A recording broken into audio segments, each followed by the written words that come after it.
अस्सलामुअलैकुम, आप देख रहे हैं हो क्या रहा है। मैं हूं Faisal Abbasi, group editor 92 news. Irshad Ahmed Arif सब साथ हैं। शुक्रिया इरशाद साहब आपका। सुप्रीम कोर्ट ने आज इलेक्शन कमीशन की जानिब से 14 मई को इलेक्शन करवाने के फैसले से मुताल्लिक दरख्वास्त को मुस्तरद कर दिया है और ये 14 मई को इलेक्शन करवाने के हुक्म को बरकरार रखा है। अब सवाल ये पैदा होता है कि इस हुक्म के मुताबिक अगर तामील नहीं की गई 14 मई को पंजाब में इलेक्शन करवाने की, तो इसके नरगे में कौन कौन आ सकता है, क्या इस पर फर्दर कार्रवाई भी हो सकती है।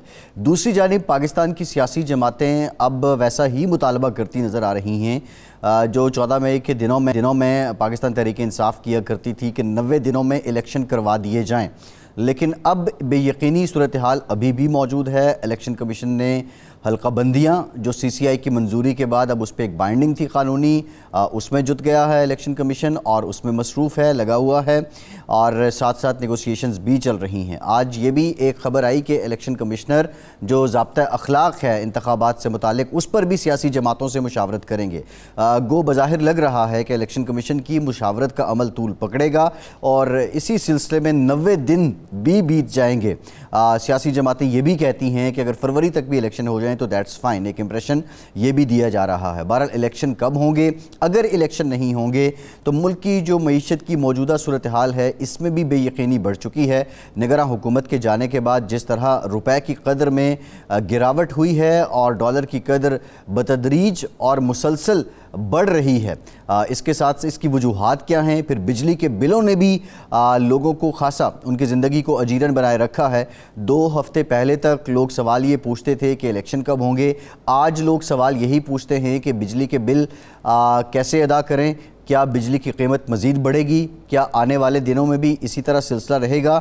और नज़रें निगरान हुकूमत पे हैं। निगरान हुकूमत को देखें तो उसकी मिसाल ऐसे ही लगती है कि आगे कुआं पीछे खाई। आइन और कानून में मौजूद उनके पास इख्तियारात की वसअत भी इतनी नहीं है, लेकिन ये ज़िम्मेदारी भारी है। इन हालात में हुकूमत क्या करेगी, अवाम क्या करेंगे, सियासी जमातें क्या करेंगी, आज के प्रोग्राम में हम यही जानने की कर रहे हैं। खुर्रम दस्तगीर साहब मुस्लिम लीग नून के सीनियर रहनुमा और साबिक वफाकी वज़ीर भी हमें ज्वाइन कर रहे हैं। खुर्रम साहब बहुत शुक्रिया आपका, आपसे गुफ्तगू करते हैं। इरशाद साहब 14 मई को इलेक्शन का जो फ़ैसला है वो बरकरार रखा गया है। इलेक्शन कमीशन की दरख्वास्त मुस्तरद हो गई है। अब ये जो अदालती हुक्म है इसकी तामील तो ना हो सकी, आप समझते हैं कि ये सिलसिला फ़र्दर चलेगा और तामील ना होने की वजह से बहुत से लोग कानूनी नरगे में आ सकते हैं, शिकंजा कसा जा सकता है? ये तो मुझे मालूम नहीं है कि शिकंजा कसा जाएगा या नहीं कसा जाएगा, लेकिन देखें इंसानी सृष्टि ये है और तारीख़ी जो तनाजुर है वो भी यही है कि जब आप एक गलत कदम उठाते हैं तो फिर वो आप अगला कदम रोक नहीं सकते और उससे अगला कदम बिल्कुल नहीं रोका जा सकता। एक बार जब आपने आइन को, कानून को पसे पोश डाल दिया अपनी सियासी ख्वाहिशात की बुनियाद पर या सियासी ज़रूरतों की बुनियाद पर या किसी भी मसलहत की वजह से, तो फिर अगली दफ़ा उसका फ़ायदा आप उठाएं ना उठाएं कोई और भी उठाएगा।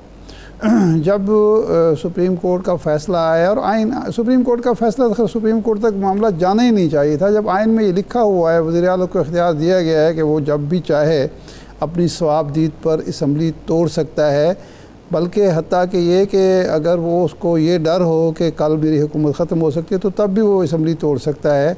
हालांकि उसमें ये एक नीयत का इशू है, लेकिन आप उससे क्वेश्चन नहीं कर सकते। तो जब असम्बली तोड़ी गई थी, आइन का तकाज़ा ये था कि इलेक्शन हो जाते। जब वो नहीं हुए तो उसके बाद अब इलेक्शन कमीशन की मर्ज़ी है कि वो जनरल इलेक्शन जो हैं वो अक्टूबर में, नवंबर में कराए ना कराए, कब कराए, कैसे कराए, अब उसकी मर्ज़ी है। फिर साबका हुकूमत ने तो एक उनको मज़ीद भी रास्ता दिखा दिया, मरदमशुमारी का ऐलान करके, उसको नोटिफाई करके कि ले जी आपको एक 4-5 महीने तो वैसे हम कानूनी और आइनी तौर पर भी दे रहे हैं कि इसको आप आड़ बनाकर आप जा सकते हैं।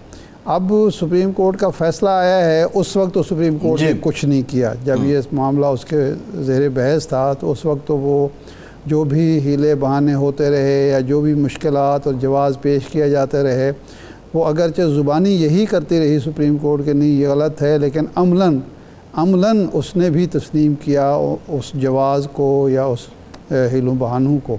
तो अब फैसला आ गया है, इस फैसले की ज़द में कोई आ सकता है, नहीं आ सकता, ये बाद अज़ वक्त है। वो तो वैसे तो फ़ारसी में कहते हैं कि जो मुक्का जंग के बाद याद आए वो अपने नाक पर ही और अपने मुंह पर ही वो घुसा बरसाना चाहिए, मारना चाहिए।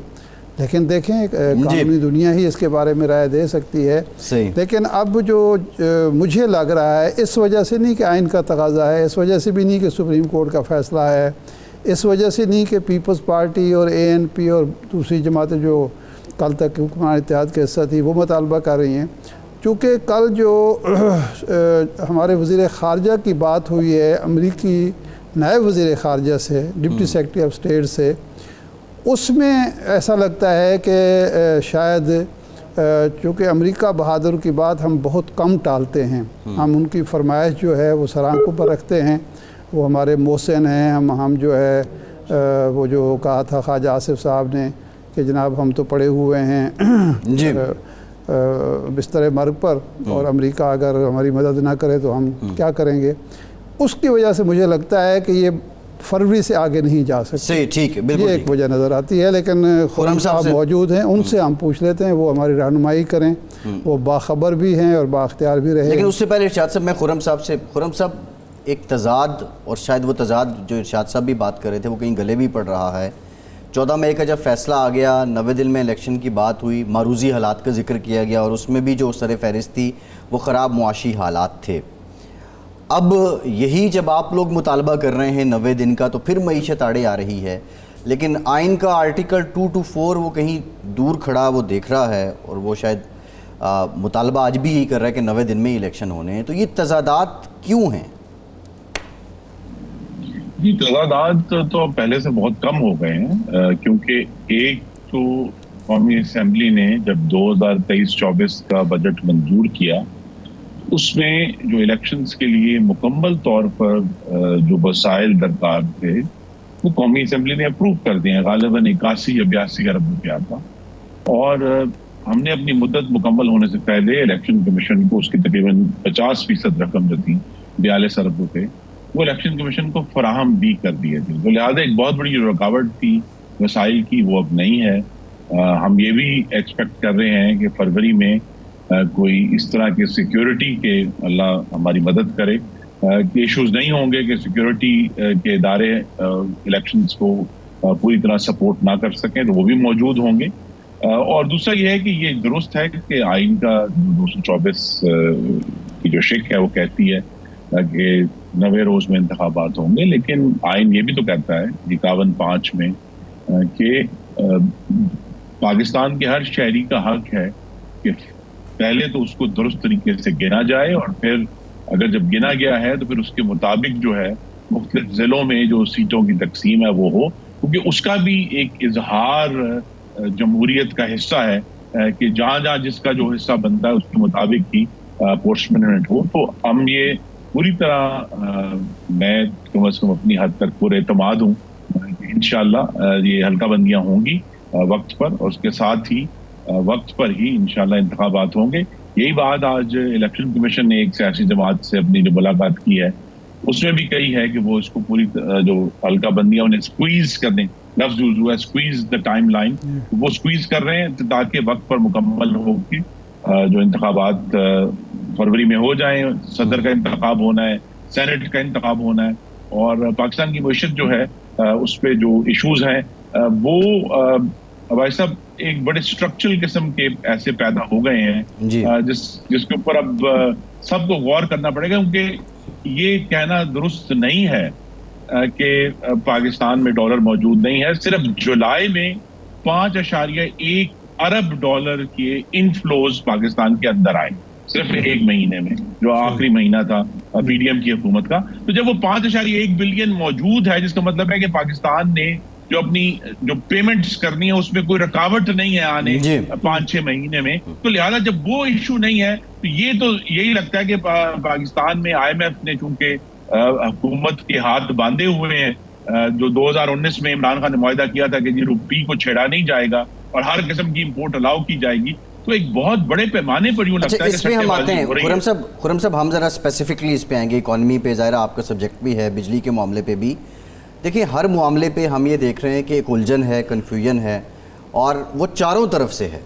अब सीधी सादी बात थी, जो आइन है वो सदर मुमलिकत को इलेक्शन की तारीख़ देने का इख्तियार देता है। अब पीपल्स पार्टी भी ये बात कर रही है, लेकिन इलेक्शन एक्ट में तरमीम करके वो 51 और 58 1 और 58(2) का मामला करके अब उसमें एक पख लग गई कि इलेक्शन एक्ट जो है उसमें अमेंडमेंट कर दी गई। तो ज़रूरत क्या थी, जब सीधा सीधा मामला था, सदर ने तारीख दे देनी थी, फिर इलेक्शन हो जाने थे, इसको चेंज करने की ज़रूरत क्यों पेश आई? देखिए, सिर्फ इलेक्शन कराना से तो मसले हल नहीं होते ना। हमें इलेक्शन, इस बात को यकीनी बनाना है कि हम 2018 का जो इंतखाब है, जिसमें पाकिस्तान के आइन को, जमहूरियत को, सियासत को, हाकमियत को, वफाकियत को तोड़ा मरोड़ा गया, कि अब ना हो ऐसे। और चूंकि आर्टिकल 218 के तहत मुकम्मल तौर पर ये इलेक्शन कमीशन की जिम्मेदारी है इलेक्शन को दुरुस्त तरीके से, अल्फाज है, साफ शफाफ और कानून के करप्शन से पाक इंतखाबात करवाना। वो चूंकि अब इलेक्शन कमीशन की जिम्मेदारी है, तो लिहाजा यही जिम्मेदारी अब मुकम्मल तौर पर इलेक्शन कमीशन को दे दी गई है कि वो किसी भी तरह ये ना कह सकेंगे जी हमारे पास तो अथॉरिटी नहीं थी, हमारे पास वसाइल नहीं थे। वसाइल भी फराम कर दिए गए हैं, कानूनी अथॉरिटी फराम कर दी गई है, और इलेक्शन कमीशन के कांधों पर, अभी इस पर ज्यादा डिस्कशन नहीं हो रही, एक बड़ा भारी बोझ है कि पाकिस्तान के अवाम की राय को हुकूमतों में जब लेकर आना है, वो प्रोसेस, उसका जो तकद्दुस है, उसको कायम रखना है। जनाब, ये फरमाएं कि 18 में जब इलेक्शन हो रहे थे, इलेक्शन कमिश्नर साहब आपके मुकर्रर करदा थे, आपके वज़ीर आज़म और खुर्शीद शाह साहब जो कायदे हिज़्ब इख्तिलाफ थे उन्होंने मुकर्रर किए थे। सदर ममनून हुसैन साहब ख़ुद ऐवान सदर में मौजूद थे। उसके बावजूद अगर सदर भी आपका था, इलेक्शन कमीशन भी आपका था, इलेक्शन कमिश्नर और कमीशन भी, उसके बावजूद आप समझते हैं कि ये सारा कुछ हो गया, तो अब इलेक्शन कमीशन या चीफ इलेक्शन कमिश्नर ये रोक लेंगे सारे, अगर कोई करना चाहे? RTS इनका नहीं था ना, RTS नादरा का था। जी देखिए, हमें अगर हम हकीकत पसंदी से देखें तो जो भी इंटरवेंशन हुई उसको देखिए ना, सदर भी मौजूद थे, एक बड़े हमारे मुअज़्ज़ज़ जज जो थे नासिरुल मुल्क साहब, वो निगरान वज़ीर आज़म थे, लेकिन उसके बावजूद वो सारा प्रोसेस जो है वो डीरेल हुआ। अभी भी उस प्रोसेस को डीरेल होने से जो है वो तो बज़ोरे ताकत ही रुक सकता है अगर कोई रुकना चाहे, लेकिन यहाँ सब सियासी जमातों की एक इसमें अंडरस्टैंडिंग जरूर है कि वो जो तजर्बा इमरानी है जिसके जरिए इसको तोड़ा मोड़ा गया था, उससे सबक सीखते हुए इस दफा हमें इस बात को यकीनी बनाना है कि किसी किस्म की गैर आईनी मुदाखलत ना हो, क्योंकि हमने ये देखा है कि जब गैर आईनी मुदाखलत होती है और जबरदस्ती एक सनम को तराश कर पाकिस्तान में हुकूमत पर बैठा दिया जाता है, तो किस किस्म की तबाही होती है, जिसके असरात से आज भी हम लोग जो है नुकसान उठा रहे हैं।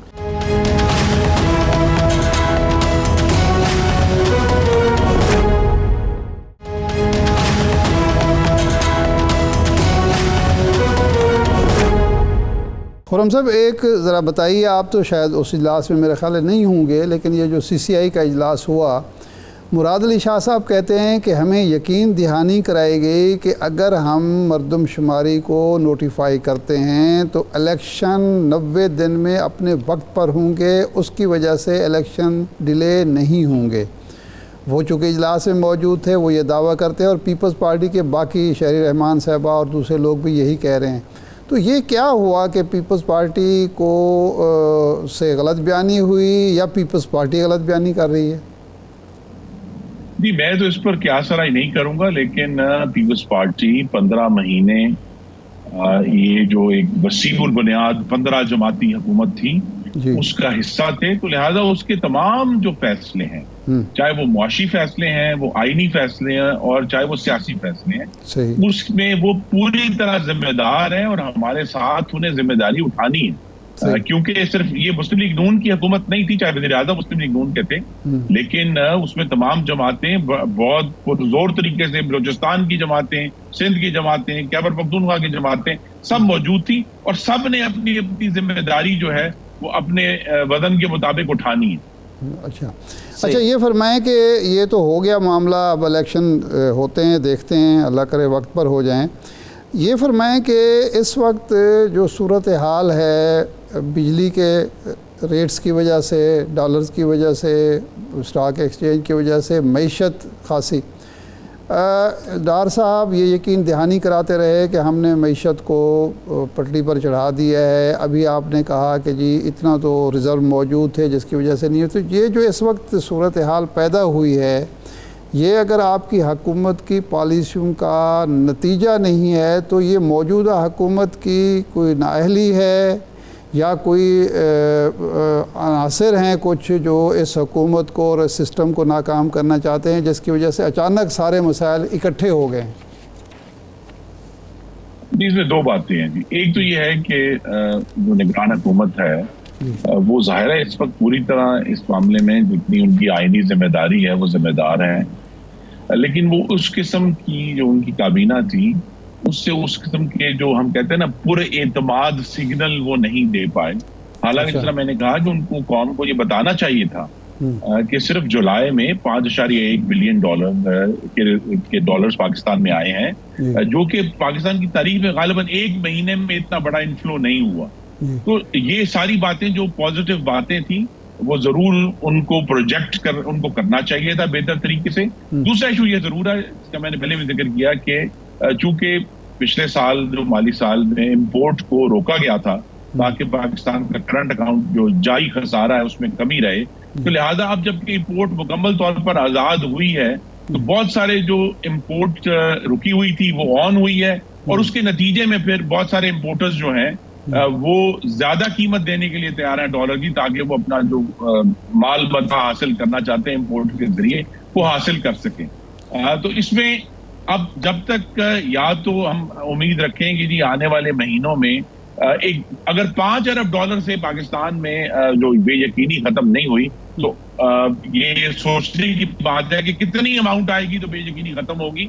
ये भी इसमें हमें ये तवक्को है कि इलेक्शन कमीशन के लिए भी अब जरूरी हो गया है कि वो सितंबर के वस्त तक जब तक उनको क्लियर हो जाए कि वो अपनी हल्का बंदियां मुकम्मल कर लेंगे तो सितंबर खत्म होने से पहले उन्हें इंतखाबात की तारीख दे देनी चाहिए। सही है। अच्छा, एक इशू और भी है, आप ये फरमाएं इस हवाले से कि इस वक्त जो बिजली का मसला है, बहरान है, 3 दिन वज़ीर आज़म ने इजलास किया, आप तो एनर्जी से चूँकि मुतालिक भी रहे, क्या वाकई अवाम को मौजूदा हुकूमत कोई रिलीफ देने की पोजीशन में है? क्या तरीका हो सकता है कि अवाम जो इस वक्त सड़कों पर हैं और अवाम जो परेशान हैं हकीकी तौर पर, उनकी कोई ना कोई कुछ ना कुछ तशफ़ी हो सके? कोई आपके जहन में है? जी, इसके 2 तरीके हैं जी। एक तो सिर्फ अश्क शोई करनी है जी कि हुकूमत ये ऐलान कर दे कि जिन जिन सरकारी अफसरों की मराहत में मुफ्त बिजली शामिल है जी वो खत्म की जा रही है। अच्छा, एक तो बड़ा वाज़ेह और क्लियर बयान है कि भी पूरे मुल्क में कोई भी मुफ्त बिजली इस्तेमाल नहीं करेगा, क्योंकि हम आवाम से बिजली की एक ज्यादा कीमत वसूल कर रहे हैं, तकलीफ दे कीमत वसूल कर रहे हैं, लिहाजा सबको अपनी अपनी जिम्मेदारी उठानी है, वो किसी भी ओहदे पर हो, बड़े या छोटे। एक तो ये ऐलान। दूसरा जो है, हुकूमत के पास ये जरूर ऑप्शन है कि मसलन आपके बिजली के बिल में इनकम टैक्स लगा हुआ आता है जो कि एफबीआर की इकट्ठा करने की जिम्मेदारी है। तो जो बिजली के बिल में जो एक्स्ट्रा टैक्सेस हैं, जो दूसरे महकमों की जिम्मेदारियां हैं, जो सिर्फ आसानी के लिए बिजली के बिल में डाल दिए गए हैं, उसमें हुकूमत जरूर IMF से बात कर सकती है कि जी ये अब IMF जो है जो इनकम टैक्स है वो अब खुद इकट्ठा करे तो बिजली के बिल से वो मिनहा हो जाए। तो अगर वो बिजली के बिल से कुछ टैक्सेस मिनहा होते हैं तो मेरी कैलकुलेशन के मुताबिक 20% तो कमी आ सकती है लोगों के बिजली के बिलों में, यानी 10 रुपए सस्ती हो जाएगी। 10 रुपए लेकिन खुर्रम साहब, वो तो आपके दौर में डाले गए, कुछ मुशर्रफ के दौर में डाले गए, कुछ साबका हुकूमत ने भी डाले होंगे। सवाल ये है कि वो जो उसका शॉर्ट फॉल होगा वो कहाँ से पूरा करें? वो फिर IMF आ जाएगा कि आपका शॉर्ट फॉल जो है वो पूरा ये तो एक स्ट्रक्चरल इशू है ना जी कि फिर अगर FBR का काम जो बिजली तकसीमकार कंपनी है वो क्यों करें जी, उनको उसका इनकम टैक्स जो है तो फिर ज्यादा जो ये आई थिंक इससे ये भी होगा कि बहुत सारे महकमे जिनके जो काम के ऊपर पर्दा पड़ा हुआ था कि उनके जो अलाउंसेस थे या उनके जो टैक्सेस थे वो बिजली के बिल में आ रहे थे, अब उनको खुद सामने आकर इसका सामना करना पड़ेगा कि जनाब अगर हमें खुद ये पैसे इकट्ठे करने हैं तो उसकी जिम्मेदारी फिर बोले उनके जो जिम्मेदार अफसर। खुर्रम साहब, तय क्या हुआ था IMF के साथ जो बिजली से मुताल्लिक, यूनिट से मुताल्लिक और पेट्रोल से मुताल्लिक जो कंडीशंस थी वो तय क्या हुई थी, जो स्टैंड बाय एग्रीमेंट है इसमें? जी देखिए, मैं इस रीति से मैंने आपसे कहा ना कि जुलाई में $5.1 बिलियन आए थे, तो समझ नहीं आती कि इसी तरह हमने जो हम IMF के साथ जो मुआहदा था वो ये था, वो ये कहते हैं कि आप अपना गर्दिशी कर्जा जो है उसको भरने से रोक लें। और इसमें वजारत खजाना ने और डार साहब की जो सपोर्ट हमें हासिल थी, उनके साथ IMF के साथ हमारा एग्रीमेंट हुआ था कि हम 2367 अरब रुपए के ऊपर लॉक करेंगे इसको, सर्कुलर डेट को।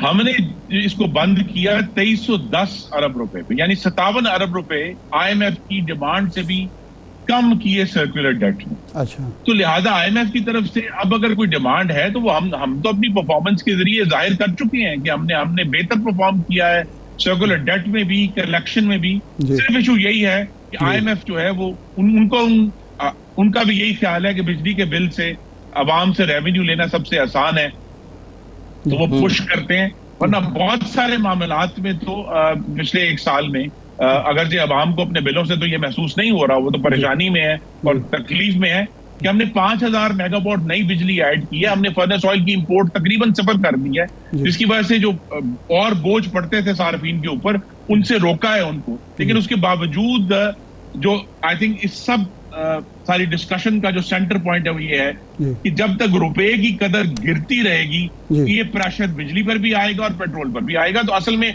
रुपए की गिरती हुई कदर को संभाला देना जो है वो बहुत बड़ा चैलेंज। अच्छा, आखिरी सवाल ये है कि मीडिया पे आप आज खबरें चलना शुरू हुई हैं कि कोई बड़ा क्रैक डाउन नैब करने लगा है, उसमें सनतकार भी हैं, सियासतदान भी हैं, ताजर भी हैं और लोग भी होंगे।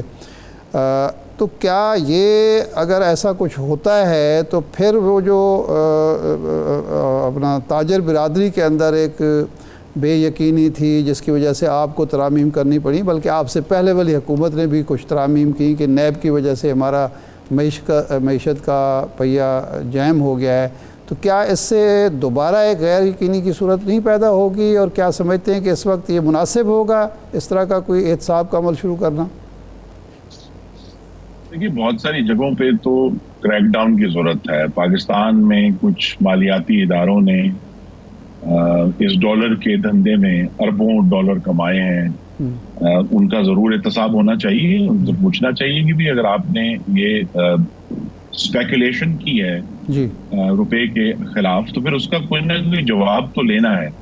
लेकिन अगर नैब अपने रवायती तरीके से, वो कहते हैं ना, इनडिस्क्रिमिनेट तरीके से लोगों की पकड़ धकड़ करेगा तो फिर आप दुरुस्त कह रहे हैं कि उससे जो बिजनेस कॉन्फिडेंस है वो मजीद कम होगा।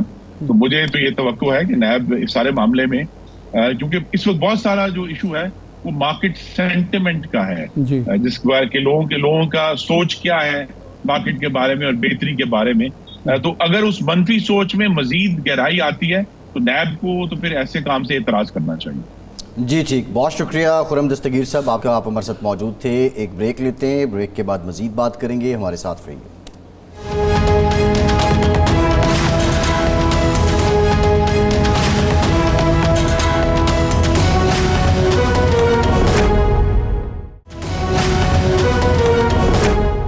ब्रेक के बाद एक बार फिर से आपका खैर मकदम करते हैं। हमें ज्वाइन किया है डॉक्टर खाकान नजीब साहब ने, माहिर उमूर मईशत हैं। डॉक्टर साहब, thank you very much for your time.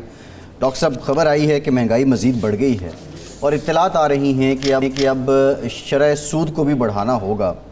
आप समझते हैं ज़रूरी हो गया है शरह सूद को बढ़ाना?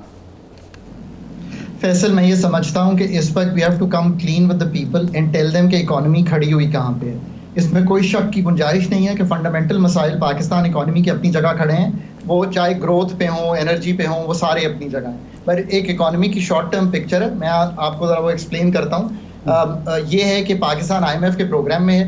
IMF के प्रोग्राम में पाकिस्तान को $28.5 अरब की कमिटमेंट्स हैं जो हमने लेके आने हैं ताकि हम फुली फाइनेंस्ड हों।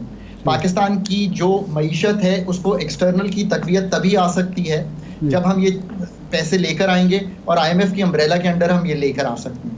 नंबर 2, पाकिस्तान की इन्फ्लेशन बढ़ रही है, इसमें अंदरूनी बातें भी हैं। इसमें सबसे बड़ी बात जो है वो हमारा मालियाती खसारा है। अब आप कहेंगे कि मैं क्या बात कर रहा हूँ। आप चाहते हैं कि मॉनेटरी टाइटनिंग यानी कि शरह सूद का बढ़ना जो है वो ना हो। इसका दूसरा तरीका यह है कि गवर्नमेंट अथॉरिटीज इस वक्त ये दूसरी अनाउंसमेंट करें कि एक्सटर्नल फुली फाइनेंस 3 से 6 माह में कैसे होना है, तो मार्केट्स को तकवीत मिले। मैं तो चाहता हूं कि इस वक्त एक काम आए मार्केट्स में, और मैं वो सब चीज़ें आपके सामने रख दूंगा जिससे आप भी बिलीव करेंगे by the end of the 10 minutes that we have together कि ये वाकई मुमकिन है। ये जो $28.5 अरब है, ये बता दीजिए कि अगले 3, 6, 9 माह में कैसे आने हैं पाकिस्तान में, और पाकिस्तान के ज़र मुबादला के ज़खायर को कैसे तकवीत मिलनी है अगर आपने डॉलर की कदर को संभालना है। नंबर 1। नंबर 2, सप्लाईज जो हैं पाकिस्तान में वो कैसे, चीनी की क्या प्रॉब्लम है नहीं है उसको बिल्कुल क्लियर कर दें कि 2-2.5 लाख टन चीनी है नहीं है नवंबर 15 तक, उसको कैसे संभालना है, मार्केट को तकवीत मिल जाएगी। बाकी सप्लाईज को भी संभालें। नंबर 3, फैसल बड़ी क्लैरिटी रखें इस बात से कि पानी सप्लाई बढ़ रही है, उसकी वजह से शरह सूद बढ़ानी है, कि पैसे के बढ़ने को रोकना चाह रहे हैं। ये है असल गेम। इसकी 2 वजूहात है फैसल। एक ये है कि आप प्राइवेट सेक्टर को चाहते हैं कि वो बोरो ना करे, वो आगे ही बोरो नहीं कर रहा। आप ये चाहते हैं कि सरकार बोरो करना कम कर दे, यानी कि मालियाती खसारा संभालना शुरू करें, तो आपको मॉनेटरी टाइटनिंग नहीं करनी पड़ेगी। मेरा ख्याल है कि IMF को कन्विंस करें कि हम एक्सपेंडिचर कट्स और टैक्सेस जो लगे हुए हैं उनसे कलेक्ट करके ये संभाल सकते हैं। 1-आधा% इंक्रीज करना पड़े तो शायद फंड को साफ रखने के लिए करना पड़ेगा। तीसरी बात, एनर्जी के बहुत बड़े मसाइल हैं अपनी जगह। मैं भी चाहता हूं कि एनर्जी को सर्जरी में ले जाऊं। मैं I am honestly saying this, privatization हो, गवर्नमेंट इस काम से निकले, हम multi buyer multi seller model पे जाएं, नेप्रा में प्रोफेशनल्स लाएं, ये सारे काम करने हैं। ये काम 3 या 6 माह में तो नहीं होने, पर जो काम आज करने का है, जो बिल्स को स्टैगर करना है, 200 तक को प्रोटेक्ट करना है, GST को 300 तक संभालना है, ये तो बड़ी क्लियर टारगेट्स है ना। IMF के साथ डिस्कस करें, और आपके पास बजट में कुछ ऐसी चीजें मौजूद हैं जो मुझे टीवी पे कहने की भी जरूरत नहीं है, पर मैं जिनसे बात कर रहा हूँ वो भी समझते हैं कि हमने क्या प्रोविजंस कहाँ पे रखी होती हैं और हम कहाँ पे कटौती करके टेक्निकल सप्लीमेंट्री ग्रांट क्रिएट कर सकते हैं। अगर मैं ये चीज जानता हूँ तो मेरे से बेहतर वो जानते हैं। लेकिन डॉक्टर साहब एक्सपेंडिचर कहाँ से कम होंगे? सवाल ये है, ये हर कोई एक्सपेंडिचर कम करने की बात करता है, ये कहाँ से कम होंगे?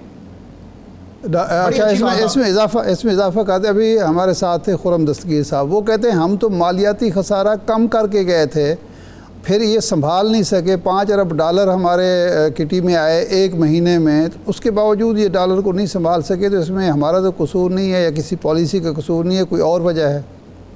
सर 8% पे मालियाती खसारा चल रहा है पिछले 3, 4, 5 साल से, एवरेज सी बात कर रहा हूँ। 7.9% on the average to be exact. आपने अपने FRDLA जो आपका एक्ट है, डेट लिमिटेशन एक्ट, उसमें लिखा है 3.5% से ऊपर नहीं करेंगे। कभी भी हम अपने मालियाती खसारे पे काबू नहीं पा सकेंगे। ये तो एक बात है। I mean I have to be very very honest with the country.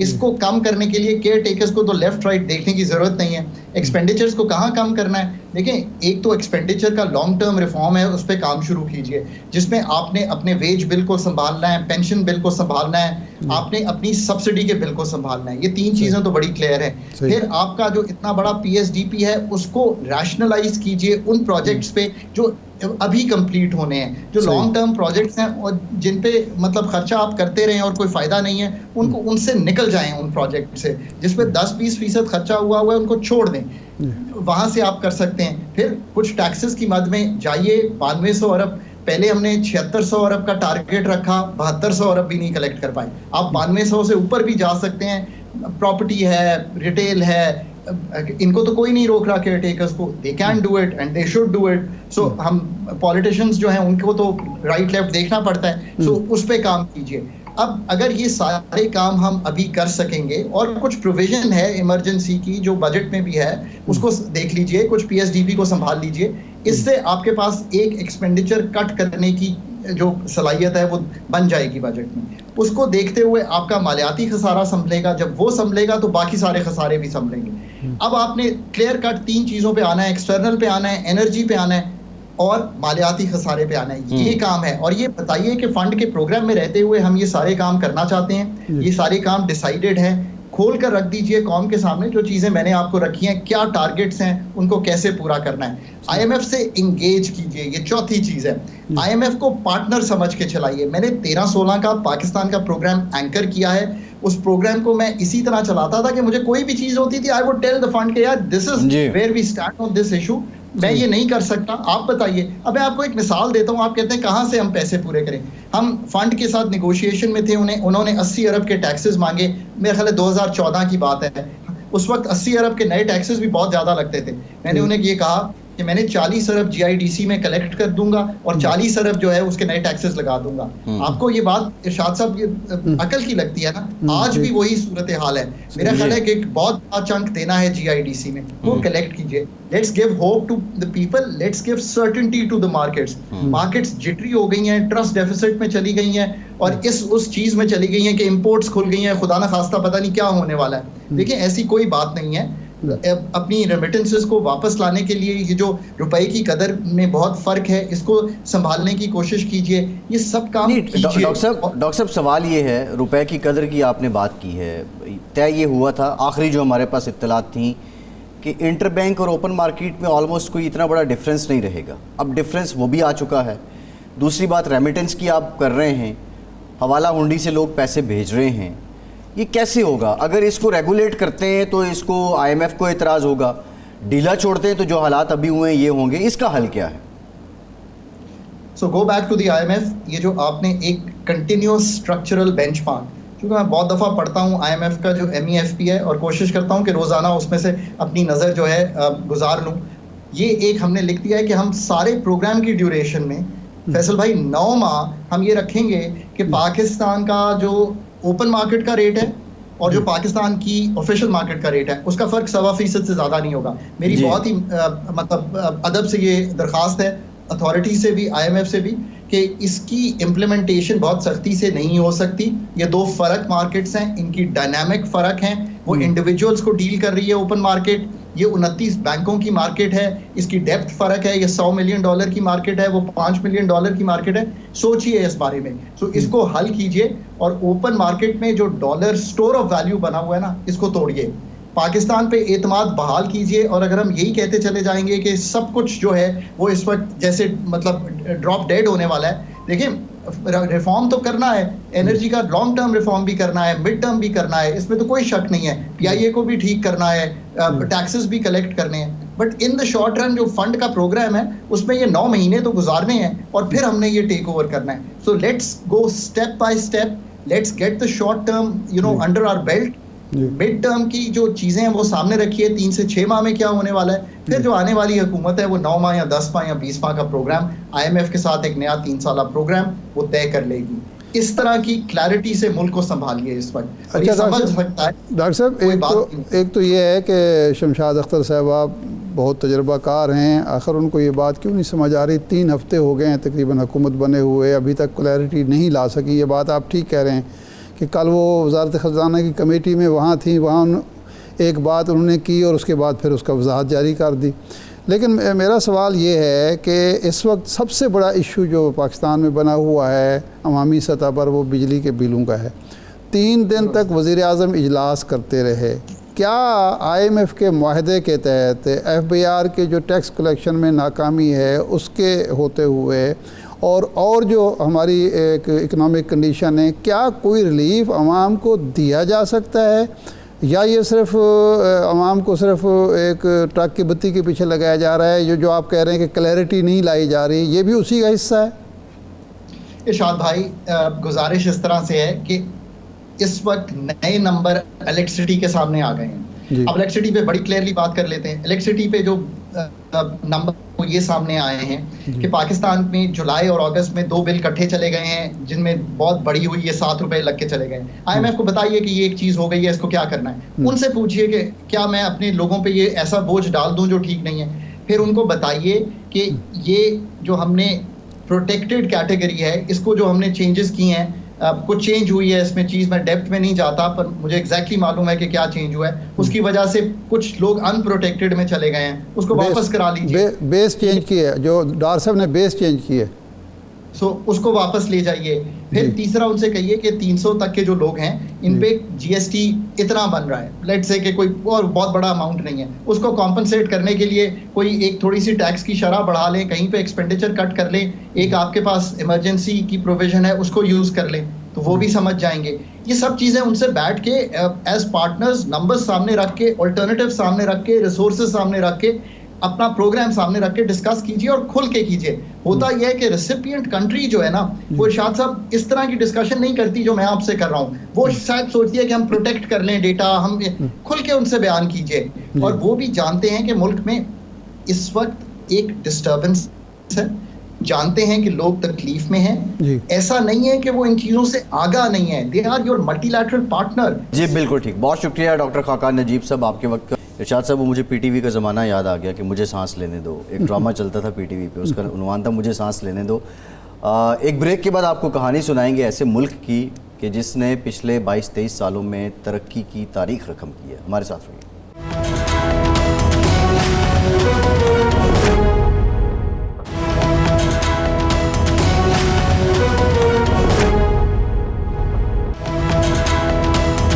Break के बाद एक बार फिर से आपका खैर मकदम करते हैं। इरशाद साहब, एथोपिया जी पिछले 23 सालों में जो मुल्क तारीखी एतबार से तरक्की कर रहे हैं, तारीखी तरक्की कर रहे हैं जी, बहुत कम टाइम में, उसमें एक नाम एथोपिया है।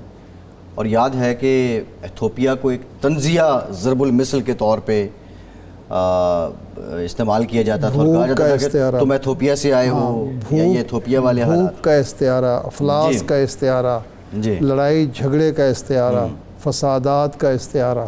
ये कैसे 2 दहाइयों में ये आगे निकला है? अच्छा, हबशा, ये हबशा है, ये एथोपिया जो है ये हबशा है, तारीखी जी मुल्क है जिसका शाह नजाशी जो थे, यहाँ मुसलमानों ने जाके पनाह ली थी, उसने पनाह दी थी। और ये गए थे, एक डेलीगेशन गया था उनको वापस लेने के लिए, लेकिन उसने नहीं दिया था। और मेरे ख्याल हज़रत बिलाल हबशी का इलाका भी यही था, उनकी इलाका भी वही है। जी हाँ। तो देखिए 2000 तक ये दुनिया के 3 उन ममालिक में शामिल था जो इंतहाई गरीब, पसमानदा और लड़ाई झगड़े का शिकार थे। इरिटेरिया के साथ तवील एक लड़ाई चल रही थी। फिर हुआ ये था असल में, एक पहली दफ़ा 84-85 में यहाँ कहत पड़ा। ये जो हम पानी की बेकदरी करते हैं ना जी, और पानी को स्टोर नहीं करते, उन्हें हम अगर हबशा की या इथोपिया की तारीख़ पढ़ें तो हमें पता चले कि जब पानी कम होता है या आप उसकी कदर नहीं करते या उसको जमा नहीं करते, उसको इस्तेमाल नहीं करते, तो फिर क्या होता है कि आपको खाने के लिए कुछ नहीं मिलता। हड्डियों का, हर इंसान हड्डियों का ढांचा होता है और आप को भीख भी कोई देने के लिए तैयार नहीं होता। अच्छा शाह साहब, एक ज़िमनी सवाल है, पानी होते हुए उसको इस्तेमाल ना करना भी उसकी बेकदरी है? बिल्कुल होते हुए, बाज़ इलाकों में पानी ज़ाया हो रहा होता है ना, उसको स्टोर करें ना, उसको इस्तेमाल करने का मतलब ये है कि अगर आपके पास पानी है तो उसको ज़ाय ना करें। ज़ाय करना भी कुफरान नेमत है। उसको जमा करें, उसको करके उस वक्त के लिए जमा करें जब उसके इस्तेमाल होगा फसलों में। उस पे छोटे छोटे डैम बनाएं। आपके इलाके तो में तो छोटे छोटे डैम बनते हैं ना, और तो ज़ाया हो रहा है पानी, बिजली भी उससे पैदा होती है। आप बिजली पैदा करें। काश्तकारी के लिए हमारे इलाके में आप खुद ये सैलाब के दिनों में देख के आए कि ये रोद कोहियाँ होती हैं, वो पानी हम ज़ाया करते हैं ना, तबाही मचाते हैं। यानी उस पानी से फ़ायदा उठाने की बजाय वो जो पानी है वो एक अजाब बन जाता है, अज़ियत बन जाता है, तकलीफ़ दे हो जाता है। तो इन्होंने 3 काम किए, लंबा चौड़ा कोई मंसूबा नहीं बनाया। एक तो ये है कि वहाँ जमहूरियत लाए, शफाफ इलेक्शन कराए। कौन से साल में? या मैं 2005 में गालिबन 5 में उन्होंने शफाफ इलेक्शन कराए और ये तय किया कि जी अब मुंतखब हुकूमत होगी और जो शहरी आज़ादियाँ बनती हैं, इंसानों के हकूक़ हैं, वो उनको दिए जाएंगे। एक काम तो ये किया जी। जब नई हुकूमत आई तो उसने 2 काम उसने किए। एक तो तालीम पर फोकस किया। अच्छा, अपने सालाना बजट का 25% तालीम पे रखा, तालीम के लिए रखा, 25% और 50% प्राइमरी तालीम, 50% आला तालीम, और एक 30-70 का 70-30 का या 30-70 का फार्मूला बनाया जी।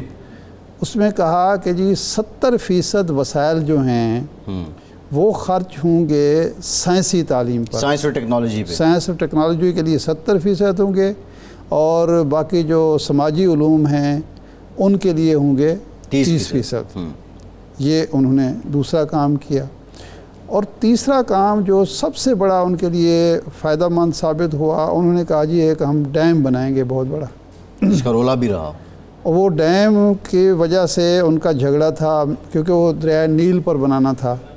मिस्र को एतराज़ था कि अगर इतना पानी आपने जमा कर लिया तो हमारे यहाँ काट शुरू हो जाएगी जी। सूडान हमसाया है, उसको भी उस पर एतराज़ था, लेकिन उन्होंने उसकी परवाह नहीं की। यानी एक वक्त ऐसा आया कि सदर ट्रंप ने बयान जारी किया कि ऐन मुमकिन है कि इस पर मिस्र बम गिरा दे जी। लेकिन उन्होंने जो उस वक्त वज़ीर आज़म थे, कमाल दानाई के साथ, जो हुकूमत थी पूरी कमाल दानाई के साथ लड़ाई झगड़े की तरफ नहीं जाने दिया मामले को। अच्छा। अब सूरत हाल ये है कि वो बिजली एक्सपोर्ट करते हैं। इथोपिया बिजली बेच रहा है, बाहर भेज रहा है। इथोपिया बिजली हमसाया ममालिक को सस्ते दामों दे रहा है, अपनी ज़रूरतें भी पूरी कर रहा है, तरक्की खुशहाली मरहून मिन्नत है उस सस्ती बिजली की। यानी हमारे यहाँ तो जश्न मनाए गए महंगी बिजली पैदा करके जी। और वहाँ उन्होंने हम डर गए, काला बाग डैम बन गया तो बगावत हो जाएगी, काला बाग डैम बन गया तो पता नहीं क्या हो जाएगा, फलां हो जाएगा। किसी ने ये भी कहा था ना, अगर वो पानी पानी निकाल लेंगे बिजली से पानी से बिजली निकाल लेंगे तो फोका पानी हमारे पास रह जाएगा। जहालत की इंतहा होगी। अच्छा, अब सूरत हाल ये है कि सऊदी अरब के साथ, अर्जेंटाइन के साथ इथोपिया को ब्रिक्स में शामिल किया गया है जी, जिसमें चीन है, ब्राज़ील है, इंडिया है, इंडिया दुनिया की जो बड़ी मईशतें हैं उनके साथ उसमें वो शामिल हो गया है। प्रोग्राम का टाइम ख़त्म हो गया। आज के प्रोग्राम से इतना ही, इजाज़त दीजिए।